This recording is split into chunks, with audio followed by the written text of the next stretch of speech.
Bueno, este es un video que preparamos mi compañero Brian y yo, mi persona Alison Aguilar, para nuestro taller de conceptos de cívica y estudios sociales.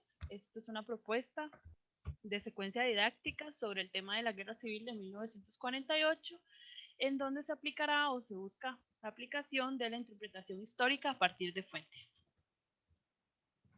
Para dar inicio vamos a abordar lo que son las definiciones básicas. La primera de ellas es la secuencia didáctica. Esta básicamente es una construcción de situaciones de aprendizaje y evaluación que permiten el desarrollo de destrezas específicas. Es decir, es crear situaciones que confronten al estudiante y lo obliguen a responder o a buscar soluciones. Esta, como lo ponemos acá, demanda acciones que vinculen su conocimiento con experiencias previas y con alguna interrogante real que generalmente es concebida o creada por el docente. Algunos componentes principales de estas son primeramente las actividades, que existe una de apertura, una de desarrollo y una de cierre. Estas siempre tienen que ir profundamente relacionadas y tienen que seguir una secuencia lógica. ¿Por qué? Porque se espera que de la primera se pase a la segunda y en la tercera pues logre como una unión de ambas. Algo importante también es que existe dentro de las secuencias didácticas evaluaciones de tipo formativa y sumativa. La formativa va a ser un proceso de retroalimentación que me va a permitir seguir la secuencia didáctica y cómo ésta se va desarrollando. Y la sumativa que me va a permitir tener evidencias físicas y materiales de lo que los estudiantes van a ir trabajando. Seguidamente tenemos el concepto de pensamiento histórico, que este viene a aparecer en escena después de diversos debates en el que se plantea la necesidad de que la historia sea enseñada y aprendida como una herramienta para la sociedad, es decir, como una forma de dar respuesta a las necesidades de nuestra actualidad. Con esto dicho, el pensamiento histórico es un aprendizaje que requiere primeramente conocimiento de la historia, es decir, el contenido sustantivo, qué sabemos sobre el pasado, y el conocimiento sobre la historia, esto es, los conceptos, métodos, reglas y demás que se usan para la investigación y el desarrollo de la narrativa histórica. Entonces, vamos a tener dos partes, una donde va a estar el contenido, por ejemplo, qué era la Edad Media, quiénes fueron sus personajes, sus instituciones. Y después vamos a tener una segunda parte donde vemos cómo se construyó ese relato, qué fuentes se utilizaron, qué interpretaciones se hicieron y demás. Algo importante es que el propósito del pensamiento histórico es una enseñanza y aprendizaje de la historia que va más allá del contenido o los saberes del programa, si lo queremos ver desde la secundaria. Y busca más bien una integración del conocimiento y el uso de destrezas para acceder y comprender y explicar el pasado. Asociada a esta, tenemos destrezas específicas. Por ejemplo, una de ellas es la que desarrollamos en esta secuencia didáctica. Las destrezas asociadas son herramientas necesarias para el estudio del pasado y la construcción de explicaciones históricas. Estas buscan formar al estudiante en el camino a hacer historia. Son más prácticas, son más de trabajo, más que saber, digamos, sobre historia, sino más bien es hacer historia hasta cierto punto. Obviamente no profundamente, ni se pretende que el estudiante sea un historiador, pero que éste tenga nociones básicas de ellas y de su importancia. Por eso aquí abajo ponemos que acerca al estudiante a la práctica de la historia. Finalmente, el propósito de las destrezas es la comprensión precisamente de la interpretación del pasado y reflexionar sobre la historia como una construcción que obviamente no está completa ni es absoluta, sino más bien que está en proceso y que puede tener muchas aristas. Con esto dicho, el contenido del programa de estudio que se propone o se utilizó para esta secuencia en específico es el relacionado con la reforma social y la guerra civil de 1948. Es importante mencionar que para este tema existen 7 criterios de evaluación, pero en nuestra secuencia únicamente abordamos 2 de ellos. El primero de ellos es sobre los nuevos hallazgos sobre la polémica elección de 1948, las causas de la guerra civil y los procesos que dieron final al conflicto armado. Es importante mencionar que en este caso lo que más nos interesa es lo de los procesos que se dieron al final del conflicto armado, porque no pretendemos abordar ni las causas ni los nuevos hallazgos en específico. Bueno, el criterio número 2 es el que se relaciona con los efectos de la violencia y la guerra civil sobre la vida cotidiana. Y bueno, aquí tenemos los aprendizajes esperados. Bueno, ahora bien, como se vio en la primera diapositiva, la habilidad que queremos desarrollar es la interpretación a partir de fuentes. Sin embargo, ¿qué es específicamente la interpretación a partir de fuentes? Bueno, la interpretación histórica a partir de fuentes es una competencia que básicamente necesita de 3 tipos de procesos, que son los siguientes: lectura y tratamiento de documentos o evidencias históricas, confrontación de textos históricos con interpretaciones diferentes u opuestas, y por último la comprensión del proceso de la construcción de la historia. Cabe mencionar que este último proceso, todas las habilidades asociadas al pensamiento histórico se relacionan o buscan de alguna manera la comprensión del proceso de construcción de la historia. Entonces podemos ver este último proceso como la etapa final que se espera del desarrollo de todas las habilidades, que el estudiante logre comprender el proceso de construcción de la historia. Bueno, ahora bien, ¿por qué es importante? ¿Por qué es importante la interpretación a partir de fuentes? Bueno, la discusión de fuentes que interpreten un hecho desde distintas posturas o perspectivas historiográficas promueve la comprensión del relativismo histórico en los estudiantes, toma conciencia del grado de veracidad y perdurabilidad de dicha información y el análisis crítico del grado de parcialidad o implicación. Vamos a ver, también suele afirmarse o suele darse la ilusión de que las fuentes son autónomas, como si estas pudieran hablar por sí mismas o que, sí, esa idea de que las fuentes hablan por sí mismas. Sin embargo, esa idea o esa ilusión se contrapone a la libertad que tiene el historiador para interpretar las fuentes y darle significado. Es por esto que en la enseñanza de la historia el alumnado debe aprender a interpretar, comparar, clasificar y dar respuestas a algunas preguntas históricas a partir de las propias fuentes. Es ahí donde la interpretación de las fuentes primarias tiene un gran valor educativo por una gran diversidad de razones. Nosotros quisimos resaltar 4 de estas razones, que son las que les presentamos aquí. ¿Por qué las resaltamos? Porque consideramos que son de las más importantes que resalta Santi Esteban 2010. Y son las siguientes: ayuda a superar la estructura organizativa de los libros de texto, permite conocer la historia más próxima, pero también establecer relaciones con otras realidades, presenta aspectos de la vida de las personas más allá de los acontecimientos bélicos. Esto es muy, muy importante. ¿Qué quiere decir más allá de los acontecimientos bélicos o políticos? Que van más allá de la historia oficial, lo que generalmente nos cuentan, de la historia tradicional.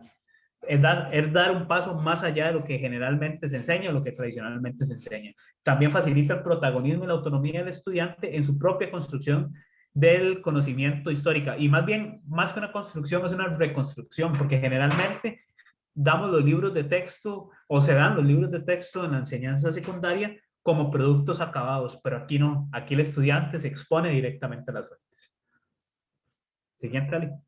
Ahora bien, ¿cuáles son los objetivos del procedimiento de nuestra secuencia didáctica? Establecimos 2 objetivos, uno hacia el tratamiento de la fuente y otro hacia el contraste. El de tratamiento, básicamente, el objetivo es acercar a los estudiantes al tratamiento de evidencias históricas con el propósito de alcanzar cierta familiarización con el proceso de construcción de la historia. ¿Por qué hablamos de cierta familiarización? Porque va a ser muy complicado con una sola secuencia didáctica de unas cuantas lecciones lograr que el estudiante entienda la complejidad del proceso de la construcción de la historia. Entonces, lo que buscamos es un primer acercamiento, que ellos se vayan familiarizando con lo que es este proceso. Y, ok, el segundo objetivo, que es orientado al contraste, es fomentar el contraste de evidencias históricas y sus interpretaciones para que los estudiantes puedan forjar su propio criterio sobre un determinado hecho. Como mencionamos anteriormente, antes se dan libros de texto o información de historia como producto acabado, pero aquí no, aquí el estudiante se expone a las fuentes y él mismo va a construir su conocimiento, él mismo va a desarrollar su propio criterio. Ok, ahora vamos a explicarles un poco lo que ya específicamente es nuestra secuencia didáctica. Ya vamos a entrar en materia y cómo pensamos nosotros desarrollar esta habilidad de interpretación a partir de fuentes. Bueno, establecemos una metodología que consta de 4 etapas o si se quiere, de 3 etapas y una etapa previa. En la etapa previa, como mi compañera más adelante lo va a explicar, básicamente es una explicación de los propósitos de la secuencia didáctica, que los estudiantes entiendan qué van a hacer y qué se espera de ellos. Después, en la etapa 1, es una motivación inicial que pretende despertar el interés del estudiante por la materia y aquí se plantea una actividad que consideramos bastante rica y simple que acerca al estudiante a todo este proceso desde su propia realidad. Y la actividad se llama Mi Relato. Después viene la etapa 2, que es un análisis e interpretación de las fuentes audiovisuales que nosotros seleccionamos. Y por último está unas actividades muy fuertes en el sentido de la reflexión y el contraste. Si bien la actividad fuerte central es la etapa 2, en la 3 se busca agarrar todo el producto de la etapa 2 o todos los aprendizajes adquiridos y ponerlos a prueba, que ellos reflexionen y contrasten todo lo que adquirieron en la etapa 2. Ok, siguiendo con las etapas, como mencionó mi compañero, la primera de ellas es la etapa 0. Aquí básicamente se les va a explicar a los estudiantes de forma general las actividades. Por ejemplo, vamos a decir que hay 3 actividades, que en la primera se va a hacer un relato, en la segunda van a haber audiovisuales y en la tercera va a haber un proceso de reflexión y contraste. No se va a profundizar porque la idea es que pues eso suceda en las actividades, ¿no? Pero sí se va a dar como una idea muy general y pues la lógica que van a tener las actividades también. También se les va a hablar un poco de los fines que perseguimos con las actividades. Por ejemplo, en este caso es el manejo e interpretación del contenido de las fuentes históricas y también de las interpretaciones que éstas nos brindan. Y bueno, al final, ya como cierre de esta etapa, se va a hablar un poco de lo que pretendemos o los que esperamos que ellos desarrollen, que como mencionó mi compañero, los objetivos es pues una familiarización con los procesos de construcción de la historia y de las distintas perspectivas presentes en la fuente. ¿Okay? Aquí Ali y yo en esta etapa, en la etapa 0, la planteamos más que todo porque es importante decirles a los estudiantes qué esperamos de ellos. Porque si bien nosotros tenemos una evaluación sumativa y una evaluación formativa, también es importante que ellos se puedan autoevaluar. Y para esto ellos tienen que saber qué esperamos de ellos. Entonces, esto es muy importante también resaltarlo. Y ahora vamos a ver lo que es la etapa 1. En la etapa 1, básicamente, como ya lo había mencionado, es una actividad que plantea motivar al estudiante, es decir, incentivar su interés hacia la materia, hacia el contenido que vamos a abordar. Y se plantea como esta actividad que los estudiantes construyan un relato. ¿Qué va a ser este relato? Ellos van a escribir su día en el colegio, un día en el colegio en específico que estemos ahí con la secuencia didáctica. Ellos van a agarrar una hoja de papel y van a redactar qué experiencias vivieron en ese día del colegio. ¿Cuál es la idea? Que los estudiantes vean cómo a partir de un contexto similar, un contexto similar sobre un mismo momento, surgen distintas perspectivas, distintos relatos. ¿Por qué? Porque al final de que cada estudiante escriba su relato, ellos lo van a socializar y van a ver el relato del otro compañero. Entonces, por ejemplo, si mi compañera Alison hizo un relato y yo hice uno, nosotros podemos ver que hay diferencias entre los relatos de uno y el otro. Y ellos van a comprender que a pesar de que estamos en un mismo momento y en un contexto muy similar, pueden haber distintas perspectivas sobre este mismo momento. Ahora bien, lo que es la etapa número 2, ya entramos fuerte a lo que es, fuerte por decirlo de algún modo, a lo que es el análisis de los audiovisuales. A esta actividad, primero se le asigna al estudiante una tarea o trabajo de esta clase. Esto va a ser muy importante para lo que es la evaluación sumativa, que más adelante mi compañera Alison les va a explicar.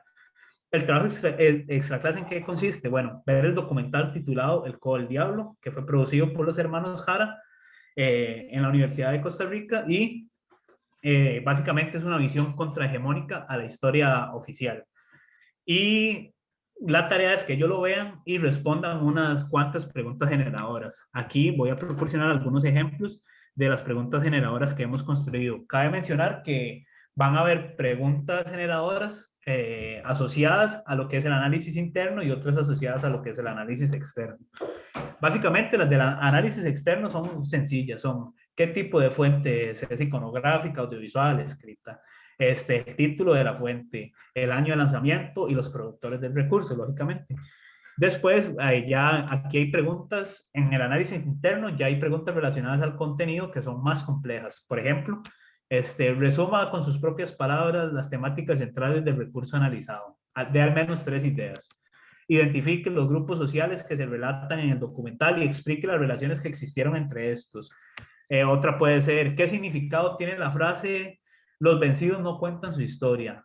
Es una frase que está dentro del documental, lógicamente, y que buscamos que ellos expliquen. Describa qué emociones experimentó durante la observación del documental: frustración, tristeza, alegría, etc.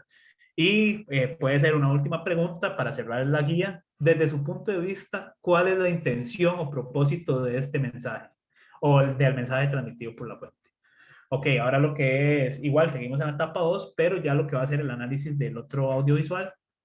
Aquí, esto ya durante el tiempo de clase. El pasado era una extra clase, es decir, los estudiantes están en su casa, ven el video y demás. En este caso, este audiovisual lo vamos a presentar durante el tiempo de clase. El audiovisual se titula Un costarricense llamado Don Pepe, parte 2, porque hay varios fragmentos de este documental, pero en la parte 2 hemos identificado cómo, según nuestros intereses o propósito de la secuencia didáctica, hemos identificado puntos muy importantes. Y cabe mencionar que igual por una limitación que mi compañera va a explicar más adelante, no vamos a proyectar todo el documental porque se nos va toda la lección. El documental dura 50 y pico minutos. Vamos a proyectar fragmentos de este documental que nosotros vamos a seleccionar y que nos interesan. ¿Qué es la idea? Que igual los estudiantes analicen esta fuente durante la clase, que respondan la guía ahí. Y la guía, como ya se había mencionado, al igual que para el documental anterior, es de análisis externo y de análisis interno de la fuente. El externo igual, tipo de fuente, título, año de lanzamiento y productores de recursos. Y el análisis interno ya obviamente, como sabemos, ataca el contenido o pretende analizar el contenido. Perdón, por ejemplo, algunas preguntas puede ser: resuma con sus propias palabras las temáticas centrales, igual que habíamos hecho con el audiovisual anterior. También identifica qué grupos sociales representan los personajes principales del documental, es decir, a qué personajes representa Don Pepe en este caso. Según su posición como espectador, qué emociones y actitudes reflejan los rostros y posturas de los personajes Manuel Mora, José María Figueres a lo largo del documental, y explíquelo. Desde su punto de vista, ¿cuál es la intención o propósito del mensaje transmitido por esta fuente? Básicamente buscamos eso, que los estudiantes expriman la fuente lo más que puedan a través de unas cuantas preguntas generadoras. Ahora bien, ya lo que es la etapa número 3, esta básicamente es orientada hacia actividades de reflexión y contraste. Sin embargo, primeramente planteamos una actividad que es una búsqueda del tesoro. ¿En qué consiste la búsqueda del tesoro? Bueno, esta actividad es motivar al estudiante, incentivarlo para lo que va a ser un foro posterior a la búsqueda del tesoro. En la actividad, el docente va a agarrar la siguiente frase: no hay historia, sino diversidad de historias. La va a escribir en cartulina o el material de su preferencia y la va a cortar en pedazos, los va a esconder por la clase, y la idea es que los estudiantes los busquen, armen la frase y reflexionen a través de esta frase, o que sea una reflexión previa, por decirlo de algún modo, que ellos puedan básicamente ir familiarizándose con lo que va a ser el foro de discusión, que es la actividad siguiente. Ahora bien, el foro de discusión consiste en que a través de unas preguntas generadoras vamos a orientar el contraste reflexivo de las fuentes analizadas. Aquí la idea es que los estudiantes, además de compartir sus experiencias y aprendizajes derivadas del trabajo realizado hasta ese momento, ¿verdad?, hasta la etapa número 2, puedan forjar su propio criterio sobre el posconflicto de la Guerra Civil del 48. Les vamos a mencionar algunas de las preguntas generadoras que pueden servir para este foro de discusión. Resumo: el foro de discusión se orienta a contrastar las fuentes y a que ellos reflexionen sobre la información que han recopilado con el fin de construir su propia perspectiva de lo que fue la Guerra Civil del 48, específicamente las consecuencias, o lo que denominan algunos autores el posconflicto. Las preguntas generadoras que hemos planteado o que proponemos son las siguientes: según lo expuesto en las fuentes, ¿qué similitudes o diferencias existen entre los relatos sobre la idea de la búsqueda de la paz después del fin de la Guerra Civil? Reflexione sobre la existencia de un periodo pacífico entre comunistas y liberacionistas. Problematice considerando ambas fuentes si se cumplió o no el acuerdo hecho en Ochomogo por Figueres y Manuel Mora. utilizando la información que le proporcionan las fuentes y su propio conocimiento, qué intenciones o propósitos tienen los mensajes transmitidos en dichos recuerdos. ¿Son estos similares? Considera que hubo un cambio en las percepciones sobre la guerra civil y sus consecuencias después de confrontar el contenido de ambas fuentes. Estas actividades básicamente los vamos a hacer tipo foro. La idea es que los estudiantes puedan escuchar las opiniones de su compañero, las experiencias que adquirieron, los aprendizajes y demás, que ellos puedan exponerse a otras interpretaciones. Y siguiendo con la parte de las evaluaciones en específico, la primera de ellas es sumativa. Esto, bueno, siguiendo lo que nos propone Díaz Barriga 2013, busca evidenciar el desarrollo del proceso. Para esto pretendemos primeramente calificar el trabajo extraclase que nos explicó anteriormente el compañero Brian y también las guías que vamos a realizar en clase con ellos. También, bueno, por ejemplo, la participación y todo esto va a ser parte del trabajo cotidiano que se evalúa normalmente dentro de una clase, ¿no? Esto para la evaluación sumativa. Ahora, para la evaluación formativa, nuevamente, siguiendo a Díaz Barriga 2013, se pretende llevar a cabo un proceso de retroalimentación constante, en donde se identifican dificultades y se proponen mejoras. Entonces, la idea es seguir al estudiante y sus evidencias de trabajo. Entonces, en estas vamos a pues dar observaciones, recomendaciones, sugerencias de las cosas que el estudiante puede mejorar o ampliar. Qué sé yo, que de repente en una guía pudo incluir otros temas o que también podría haber considerado otros personajes. Básicamente, esa es la idea de la evaluación formativa. Siguiendo con el último apartado, los retos y las limitantes. Estas las tenemos contemplando primeramente lo impredecible y la complejidad de los procesos educativos y las disposiciones a las que se someten los docentes por el programa de estudios y también por las disposiciones del MEP.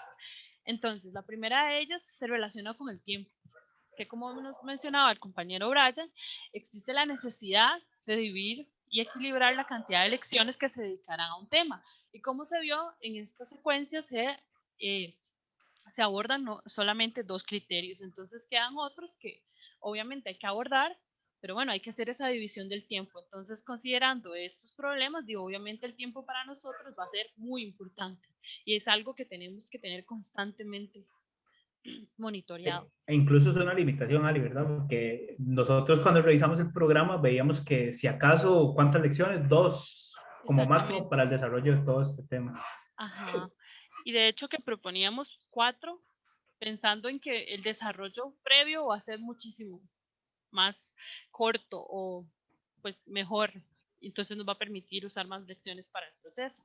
Otra de las limitaciones que encontramos fue la complejidad, porque bueno, puede que los estudiantes no comprendan las actividades o no comprendan el contenido de los audiovisuales y pues evidentemente son cosas que uno tiene que considerar en el trabajo en clase, ¿no?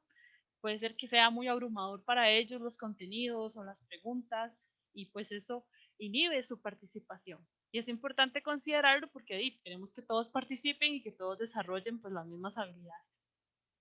Finalmente, otra de las limitantes que encontramos es las etapas previas. Perdón, esto con relación a los indicadores anteriores, porque bueno, venimos en un proceso en el que vamos abordando las causas, las alianzas, los personajes y demás. Entonces, si en un momento el estudiante simplemente no comprendió, faltó a una clase o simplemente no puso suficiente interés, va a existir un vacío, ¿verdad? Que vamos a tener que trabajar durante la secuencia. Si él no comprendió cuáles son las causas, posiblemente le sea mucho más difícil comprender lo que se le plantea en las actividades. Entonces, bueno, ese también va a ser una limitante para nuestra secuencia didáctica. Y bueno, eso sería todo. Aquí tenemos las referencias. Bueno, finalmente tenemos unas cuantas referencias que quisimos reflejar, que utilizamos como fuente para la elaboración de la secuencia, donde destacan autores como Carretero e incluso Santisteban. Y eso sería todo. Muchas gracias. Muchas gracias.